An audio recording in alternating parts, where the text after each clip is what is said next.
오늘도 예배 자리에 나오신 여러분을 주님의 이름으로 환영하고 또 축복합니다. 옆에 계신 분들과 이렇게 반갑게 인사하겠습니다. 반갑습니다. 환영합니다. 네, 잘 오셨습니다. 잘 오셨습니다. 한 주 사이에 날씨가 급격하게 식어버렸습니다. 지난주 수요일, 목요일까지만 해도 낮에는 더워서 에어컨을 틀지 않으면 생활하기 어려울 정도로 참 많이 더웠는데 한 주간 사이에 날씨가 차갑게 식어버렸습니다. 저녁으로는 벌써 뜨끈뜨끈한 전기장판이 그리울 생각이 들 정도로 날씨가 시원해진 가을을 보내고 있습니다. 제가 어렸을 때 저희 외갓집에 가면 지금은 찾아보기 힘든 아궁이가 있었습니다. 요즘은 아궁이 있는 집을 거의 찾아보기가 어려운데요.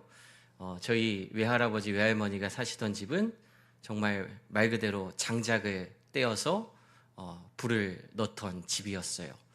어린 시절에 외갓집에 가면 그게 참 신기하기도 하고 거기서 불장난을 하는 게 재밌기도 했는데 아직도 기억에 나는 게 추워서 아궁이에 불을 막 넣으면 그 방이 얼마나 뜨거워지는지 그 아궁이 밑에는 발을 딛고 서기가 어려울 정도로 아궁이가 방바닥이 뜨거워졌던 그런 기억이 어렴풋이 남아 있습니다. 그리고 또 기억에 남는 장면 중에 하나가 저희 외할머니 댁에 가면 문지방이 이렇게 높이 있었어요. 요즘 집들은 문지방이 거의 다 없습니다. 그래서 청소기를 끌고 다녀도 방문을 지나갈 때 아무런 걸림돌이 없이 매끄럽게 지나가는데 예전 집들은 문지방이 있었고 그것보다 더 예전에 지어졌던 제가 기억하고 있는 저희 외갓집에는 굉장히 높은 문지방이 있었습니다. 그럼 항상 거기 서서 뛰어놀고 거기 앉아서 이야기를 나눴던 기억이 있어요. 그런데 그 문지방에 앉을 때마다 어른들이 항상 그런 말씀을 하셨습니다. 문지방 밟고 올라서는 거 아니다. 그 위에 앉아 있으면 복이 달아난다. 왜 거기 앉아서 복이 달아나는지, 왜 그 위에 올라가면 안 되는지는 아무도 설명을 잘 안 해주셨는데 문지방은 밟으면 안 된다 그러고 거기 올라가서 놀면 항상 안 된다는 이야기를 들었습니다. 예로부터 우리 어른들은요, 문지방에는 방으로 들어오는 악귀를 막는 중요한 역할을 한다라고 생각을 했다고 합니다. 그래서 옛날 사람들은요, 그 문지방에 신이 살고 있다. 우리 눈에 보이지 않는 신이 살고 있어서 그 문지방을 함부로 밟거나 거기 올라가서 그 신이 악귀를 쫓기 위해서 그 위에 계셔야 되는데 우리가 그 위에 올라가면 안 된다라고 생각했다 합니다.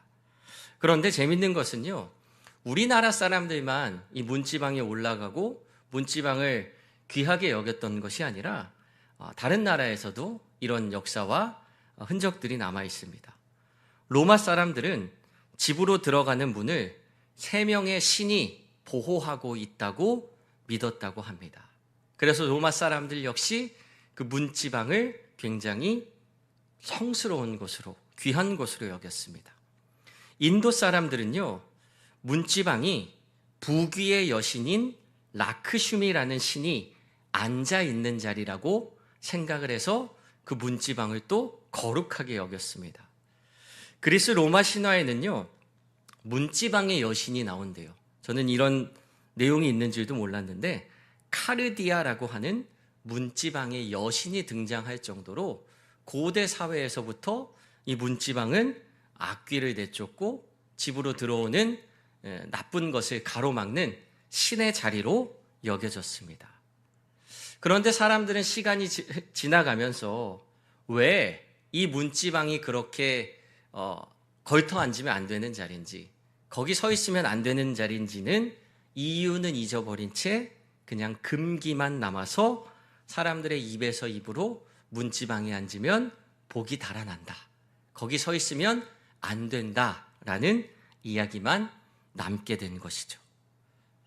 각각의 문화권에서는요, 이렇게 이유를 명확하게 알지 못한 채 지켜지고 있는 금기들이 많이 있습니다. 유대인들은요, 돼지고기를 먹지 않습니다. 다른 고기들도 먹기는 먹는데 고기에 피가 남아있는 상태에서는 그 고기를 절대 먹지 않는다고 합니다. 그래서 유대인들의 고기를 손질하는 사람인 코셔라는 직업이 있는데 유대인들은 이 코셔를 굉장히 존중하고 존경한다고 해요. 우리나라는 예전에 고기를 다루는 사람을 백정이라고 해서 사회에서도 가장 하층, 무시하는 직업이었는데 오히려 유대인들은 코셔라는 직업이 사회에서 존경의 대상이 될 정도로 고기를 다루는 일, 고기에 피를 빼는 일에 대해서 굉장히 중요하게 생각했습니다.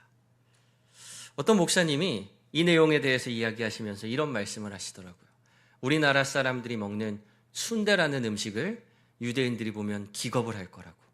돼지고기를 먹지 않는데 그 돼지의 내장에다 피로 버무린 속을 넣어서 너무나도 맛있게 먹는 그 순대라는 음식. 그러면 우리 그리스도인은 순대를 먹어야 되는 것인가, 먹지 말아야 되는 것인가에 대해서 어떻게 생각해야 하는가, 이런 농담을 하신 기억이 있습니다. 유대인들이 먹지 않는 돼지고기와 피, 우리는 그리스도인으로서 어떤 음식 문화를 가져야 할까요? 예전에 예루살렘을 점령했던 로마 군인들이 유대인의 길을 꺾기 위해서 하나님의 성전에서 제물로 드리지 않았던 돼지를 제물로 바치고 그 고기를 유대인들에게 먹으라고 강요했던 적이 있습니다. 유대인들은 그때 그 고기를 먹고 지나갈 법도 한데 목숨을 걸고 저항하면서 절대 돼지고기를 먹지 않았다고 합니다.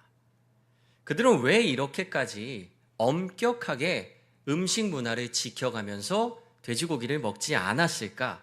그 기원이 된 구절이 바로 오늘 우리가 함께 읽었던 성경 본문인 레위기서 7장 22절부터 27절까지 말씀입니다. 다시 한번 같이 한 목소리로 읽어보겠습니다. 여호와께서 모세에게 말씀하여 이르시되 이스라엘 자손에게 말하여 이르라. 너희는 소나 양이나 염소의 기름을 먹지 말 것이요 스스로 죽은 것의 기름이나 짐승에게 찢긴 것의 기름은 다른 데는 쓰려니와 결단코 먹지는 말지니라. 사람이 여호와께 화제로 드리는 제물의 기름을 먹으면 그 먹는 자는 자기 백성 중에서 끊어지리라. 너희가 사는 모든 곳에서 새나 짐승의 피나 무슨 피든지 먹지 말라. 무슨 피든지 먹는 사람이 있으면 그 사람은 다 자기 백성 중에서 끊어지리라. 그런데 이 구약에서 하나님께서 이스라엘 백성들에게 명령하신 이 내용이 신약 성경으로 넘어가면서 정반대되는 내용으로 우리에게 전달이 됩니다. 예수님께서 베드로에게 말씀하셨던 내용이 있어요. 사도행전 10장 11절부터 15절까지 말씀입니다. 다시 한번 같이 읽겠습니다. 하늘이 열리며 한 그릇이 내려오는 것을 보니 큰 보자기 같고 내 귀를 메어 땅에 들이웠더라. 그 안에는 땅에 있는 각종 네 발 가진 짐승과 기는 것과 공중에 나는 것들이 있더라. 또 소리가 있으되 베드로야 일어나 잡아먹어라 하거늘 베드로가 이르되 주여 그럴 수 없나이다. 속되고 깨끗하지 아니한 것을 내가 결코 먹지 아니하였나이다 한데 또 두 번째 소리가 있으되 하나님께서 깨끗하게 하신 것을 내가 속되다 하지 말라 하더라. 베드로에게 이와 똑같은 환상이 3번이나 반복되어 나타났습니다. 구약에서는 부정한 음식, 부정한 짐승을 먹지 말라 명하고 있는데 베드로의 환상 속에 나타나신 예수님은 먹어도 된다. 하나님께서 깨끗하게 하신 것을 내가 속되다 하지 말라 이렇게 말씀하고 계세요. 우리는 서로 상충되는 것과 같은 이 두 말씀 중에서 어떤 것을 따르는 것이 맞을까? 어차피 우리 한국인들 돼지고기 안 먹고 살아갈 수 없는 민족이고 우리는 선지국도 굉장히 맛있게 먹는 민족인데 구약의 말씀은 지킬 수 없으니 그냥 신약의 말씀으로 따라가기로 합시다. 이렇게 합의하고 지나가면 안 될 것 같아요. 어떤 근거를 가지고 우리가 이 말씀을 해석하고 우리 삶에 받아들여야 하는지 함께 살펴보도록 하겠습니다. 우리가 성경의 말씀을 보면서 명심해야 할 것이 있습니다. 그 말씀이 의미하고 있는 본질이 무엇인가라는 거예요.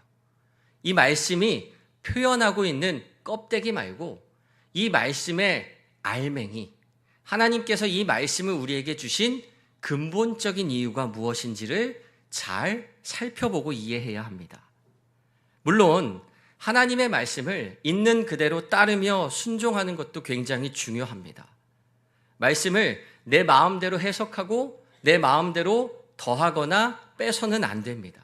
그런데 우리가 그 말씀을 보면서 정말로 중요한 것은 그 안에 담긴 하나님의 깊은 뜻이 무엇인지를 알아내야 하고 그 본질에 합한 삶을 살아가기 위해 애써야 된다는 거예요.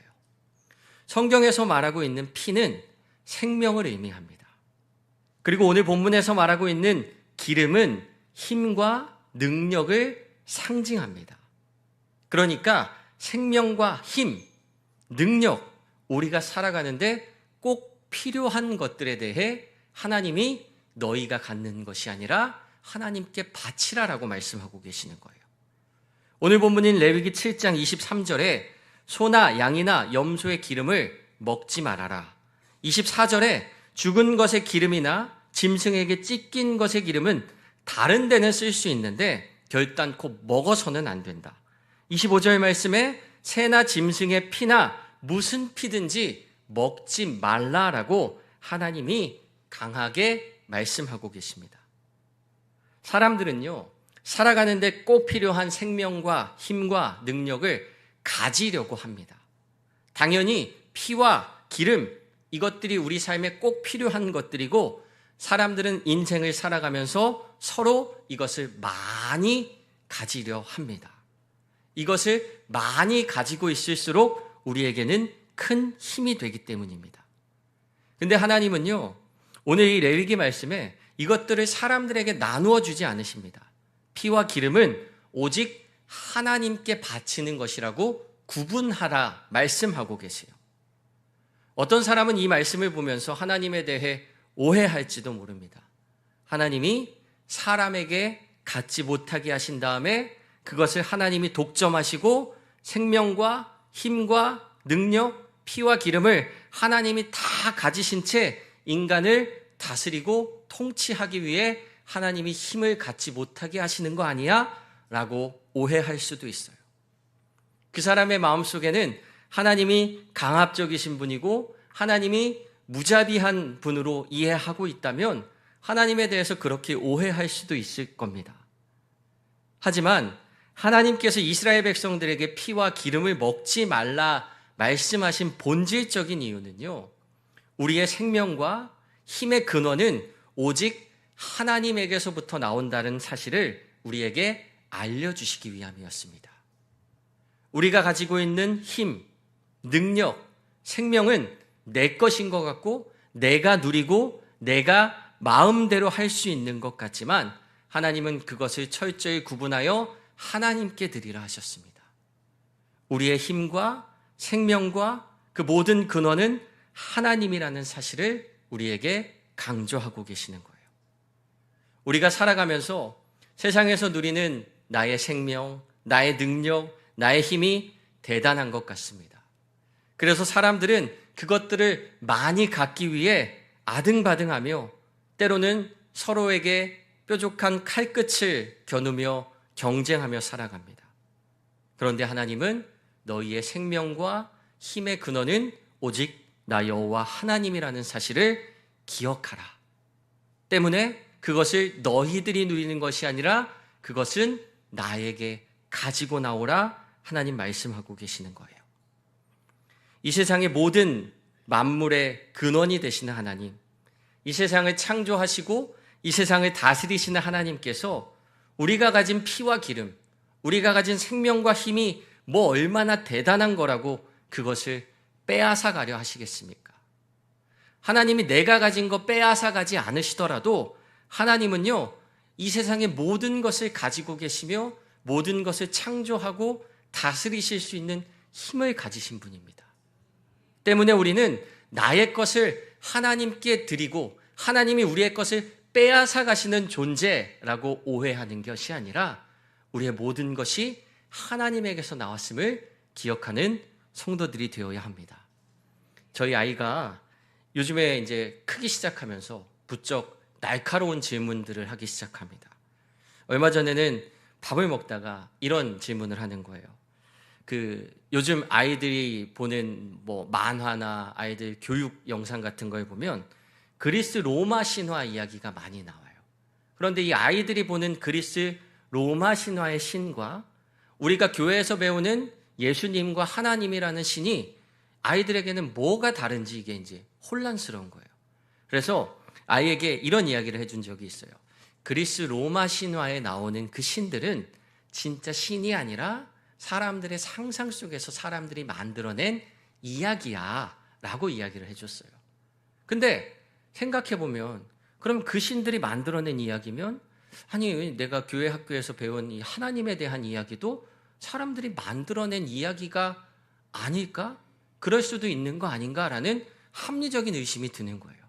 여러분 이런 합리적인 의심은 불경스러운 게 아니라 우리의 믿음을 더 공고하게 해주고 우리가 하나님을 더 뚜렷하게 볼 수 있는 이런 뚜렷한 동기부여가 됩니다. 그래서 밥을 먹다가 이 아이에게 이걸 뭐라고 설명을 해줘야 되나 한참을 숟가락을 내려놓고 고민했던 기억이 있습니다. 인간이 만들어낸 신, 그 신들은요 인간의 수준에서 인간과 비슷한 행동을 합니다. 왜냐하면 인간이 만들어낸 신은 인간의 생각 속에서 나온 신이기 때문에 신이 신답지 못하고 인간의 수준에서밖에 놀지 못해요. 질투하고 화내고 복수하고 징벌하는 신, 그러한 이야기가 인간이 만들어낸 신의 이야기입니다. 그런데 진짜 신이신 우리 하나님은요 인간의 수준을 뛰어넘으십니다. 우리 하나님은요 인간을 징벌하고 인간에게 질투하고 복수하고 화내시는 분이 아니라 우리를 너무나도 사랑하시는 분이십니다. 하나님은 우리의 생각을 초월하시는 분이세요. 우리를 너무나도 사랑하셔서 독생자 예수 그리스도를 이 땅에 보내주셨고 그 예수님이 십자가에 피 흘려 돌아가심으로 인해서 우리의 모든 죄를 구원해 주셨습니다. 하나님은 그렇게 우리와 멀어진 관계를 회복하기 위해서 하나님의 가장 귀하고 소중한 독생자 예수님을 우리에게 내어주시는 사랑의 하나님이시고요. 세상에 있는 참되지 못한 그 신들은 인간의 머릿속에서 나온 그 신들은 질투하고 화내고 인간을 겁박하고 윽박지르는 모습으로 우리에게 다가옵니다. 하나님이 능력이 없으셔서 우리를 사랑으로 어르고 달래실까요? 이 세상을 창조하신 하나님, 이 세상을 다스리시는 하나님께서 마음만 먹으면 내 인생 하나쯤 돌려놓는 것은 일도 아닐 겁니다. 너 똑바로 안 해? 너 이렇게 살다가는 정말 매운맛 한번 볼 테야? 하면서 하나님이 막 우리의 삶을 괴롭게 만들기 시작하시면 우리는 두 손 두 발 다 들고 꼼짝할 수 없는 인생입니다. 그럼에도 하나님은 우리를 겁박하지 않으시고 우리가 하나님께 마음을 열고 돌아올 때까지 우리를 사랑으로 기다려주시며 우리 곁에 함께 해주시는 하나님이십니다. 그 하나님께서 우리가 가진 피와 기름, 우리의 생명과 힘과 능력이 탐이 나서 그거 나에게만 가지고 오고 너희들은 먹으면 안 돼. 이건 다 내 거야. 나는 신이고 너희는 인간이니까 너희는 하찮은 것만 가져가야 돼. 라는 생각으로 우리에게 이런 명령을 하신 것이 아니라 하나님께서 우리에게 하신 말씀은 생명의 근원이 어디에서 나오는지, 모든 힘과 지혜와 능력을 어디에서 구해야 하는지를 명확히 알게 하시기 위해서 하나님은 그것을 구분하여 주님께 올려드리라 말씀하고 계세요. 하나님이 이스라엘 백성들에게 피와 기름을 먹지 말라 하셨습니다. 이 피와 기름, 생명과 힘과 능력, 우리에겐 대단한 듯합니다. 이 세상을 살아가면서 힘이 없고 돈이 없고 능력이 없으면 살아갈 수 없을 것 같아서 우리는 그것을 쌓기 위해 이 세상에서 아등바등하며 살아갑니다. 그런데 하나님, 그것을 하나님께 맡기라 말씀하고 계세요. 우리의 모든 생명, 모든 힘, 모든 능력은 주님께서 우리에게 허락하시는 줄로 믿습니다. 따라서 나의 것을 내가 움켜쥐는 것이 아니라 하나님께 맡기고 나아가는 믿음의 삶이 되시기를 축복합니다. 어렸을 때 형제가 많은 집에 놀러 가면, 저는 이제 형제가 없이 제가 외아들로 혼자 자랐기 때문에 그런 결핍이 별로 없어요. 엄마 아버지가 뭐 음식을 사주시면 뭐 뺏어 먹을 형제도 없고, 그렇다고 엄마 아버지가 제 거를 뺏어 먹을 일도 없고, 언제나 내 거니까 여유롭게 지냈습니다. 근데 형제가 많은 집에 가면요, 이 과자 하나를 먹어도, 아이스크림 하나를 먹어도 경쟁이에요. 어젯밤에 우리 집에 손님이 오시면서 아이스크림을 이만큼 사갖고 오셨어요. 냉동실에 그걸 넣어놓고 이제 아침이 돼서 학교에 갑니다. 그럼 학교에 있는 동안 냉동실에 있는 아이스크림 생각이 계속 나는 거예요. 나보다 학교 먼저 끝나고 오는 동생 녀석이 이거 다 먹는 거 아니야?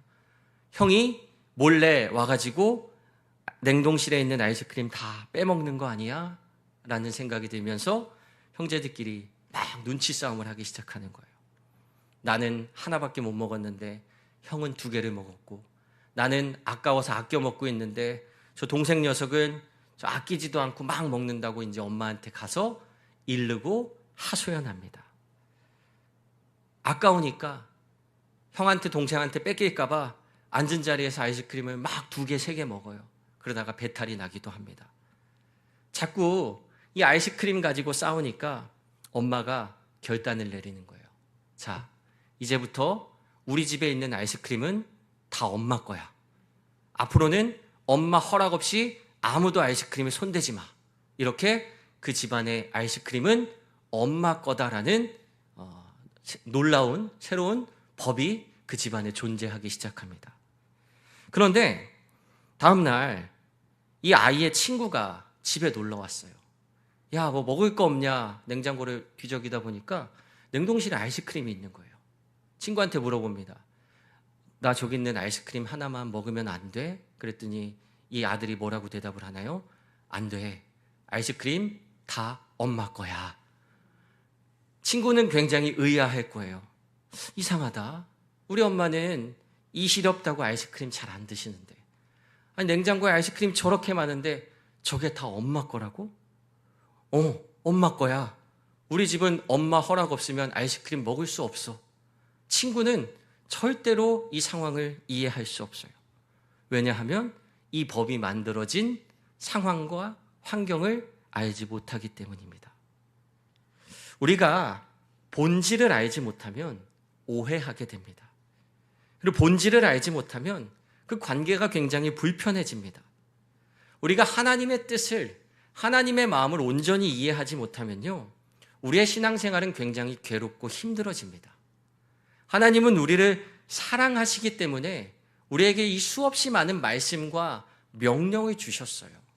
우리를 억압하려고, 우리를 구속하려 주신 말씀이 아니라 우리를 하나님의 말씀 안에서 지키시고 보호하시고 자유케 하기 위해 주신 말씀인데, 우리가 그 하나님의 사랑이라는 그 본질의 속성을 기억하지 못하면 우리는 하나님을 오해하게 됩니다. 하나님을 오해하기 시작하니까 신앙생활하는 게 너무 힘든 거예요. 아, 나 새벽 예배 하러 안 나갔는데 하나님이 벌하시는 거 아니야? 그러다가 정말 그날 의도치 않게 좋지 않은 일이 생기기라도 하면 이거 봐. 내가 맨날 새벽 예배 가다가 오늘 하루 피곤해서 안 갔는데 하나님이 바로 나를 벌하시네. 우리는 하나님의 사랑이라는 속성을 이해하지 못하고 자꾸만 하나님을 오해하기 시작하면 우리의 신앙생활은 어려워지고요. 하나님이 좋고 가까워질 대상이 아니라 늘 우리를 두렵게 하는 두려움의 대상이 되어버리고 맙니다. 유대인들은 하나님이 주신 그 10가지의 계명을 2000여 개의 율법으로 확대해 놓았습니다.